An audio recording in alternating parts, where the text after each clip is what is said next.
Today on Unsolved, Florida, I want to cover a missing persons case from 2001 out of Pasco County, Florida. Claudia Darlene Bamber, known by her middle name Darlene, disappeared on August 13th, 2001. At the time, she was living with her husband, Earl Bamber, and their 4-year-old daughter on Terrain Court.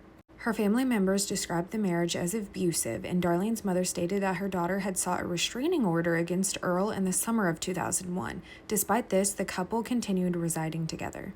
In the early morning hours of August 13th, Darlene contacted her mother at approximately 4 a.m. She said she was experiencing insomnia and was resting on the couch with her daughter. During this phone call, Darlene mentioned plans to take her brown station wagon to a mechanic and noted she needed a manicure.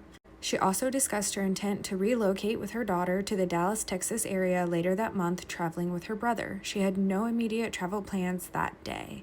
Later that morning on the 13th, Darlene dropped her daughter off at daycare. She was never seen or heard from again. Her brown station wagon remained parked in the driveway of the home, and most of her personal belongings were found inside, including her clothing, makeup, perfume, and toiletries.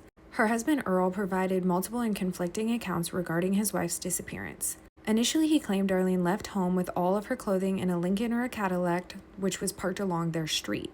He later stated she had driven away in her station wagon and taken her daughter with her, a claim contradicted by the child's presence at home.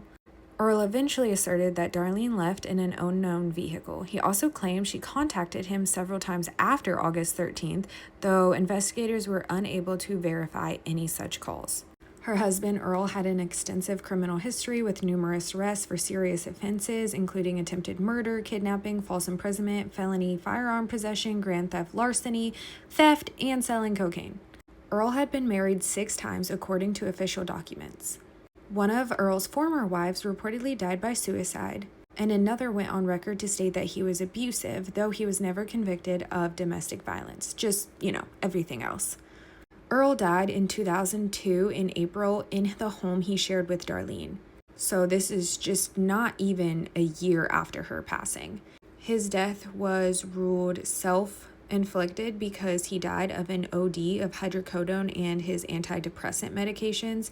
He was 54 years old at the time. Following Darlene's disappearance in August of 2001, their daughter was removed from his custody and placed into the care of Darlene's mother.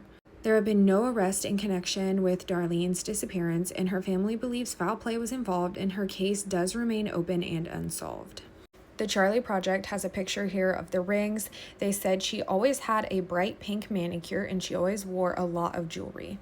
It was suspected that Earl was responsible for her disappearance and likely her death, but unfortunately, because he died just months after, there are no answers. Darlene's daughter would be approximately 30 years old today, and she deserves to know what happened to her mother. Please consider sharing this video, or if you are local to the Pasco County, Florida area. All of these cases deserve media attention, and sadly, there has been no news reports and no media coverage since 2002. As always, if you have a case that you'd like me to cover, please send me a message. Thank you for watching, and we'll see you next time on Unsolved, Florida.